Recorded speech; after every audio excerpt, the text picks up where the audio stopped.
Hey Steelers Nation, it's Joe Rockey here from the Pittsburgh Syndicate. And in this episode, we're going to discuss that our Hall of Fame quarterback, Ben Roethlisberger, finally has admitted that he did not want Kenny Pickett to succeed.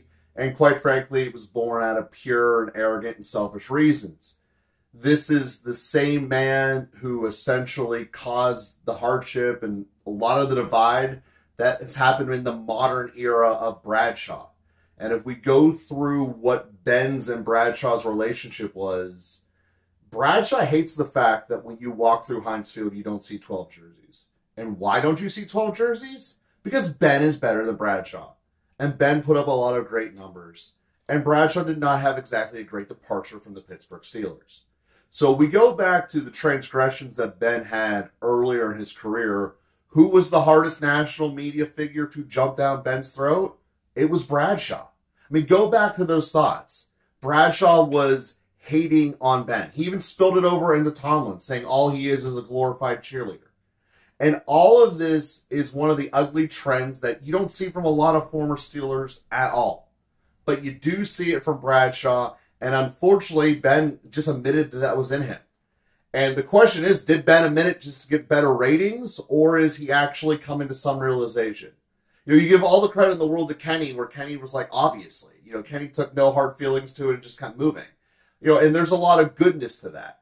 But there are some things that Roethlisberger has done wrong. I'm just going to stick with the on-the-field stuff that are Steelers-related. After Haley, he dictated Fichtner coming in here. And Fichtner is one of the very few intellectual minds that make Canada a worthy upgrade. And that has set the precedence for this. Ben had to have control. Ben always had to be the smartest person in the room and the one that everyone loved. That is not okay. And it is certainly not okay when you are here to create a family and build on. It is very anti the Steelers way. The Steelers are about helping those that are coming up behind us, teaching them to be better, and teaching us to move forward as a unit. The best example of this was the true leader of the team, who's still the leader of the team, in Cam Heyward. Cam Heyward has been here forever, and you always see him when you're at Latrobe teaching the younger guys. Even if they have no chance of making the team or ever becoming as good as him, or if in theory they can become the next version of him. Him and Tuitt work together very well. You would see at Latrobe Cam teaching Tuitt. It was a thing. You see it, well, you saw it at Heinz Field more, with him and Loudermilk.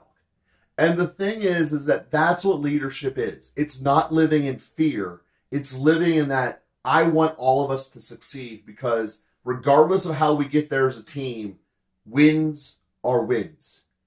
And, you know, it's something that needs to be recognized, that not every person, regardless of how successful they are, is wanting to be in the Steelers' way. Even if he did that great lap after the Monday night game in Cleveland for his last game, and everyone loved him, does not mean that that was a full and always exemplary way of Steelers Nation.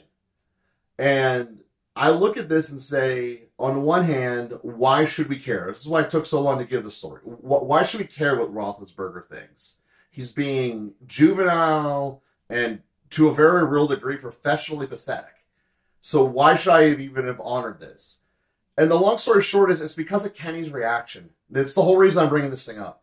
Kenny has brought this with such great grace and not trying to make it a big deal. Now, obviously, I'm not trying to say Kenny's a saint or anything like that, and not trying to, you know, put him in a moral light or anything, but he's not letting this be a distraction. He is putting on the mindset of, we're going to work, we're going to compete in minicamp, we're going to compete in camp, and we're going to win ourselves some football games. And Steelers Nation, let's let you know, I'm doing a little bit of change up today. Instead of doing one long episode, I'm going to give you 3 short ones. And the next one coming up here in a couple of hours, or depending upon when you listen, is already out, is going to be that Steelers win total. And talking about how Kenny Pickett is almost assuredly going to crush that number.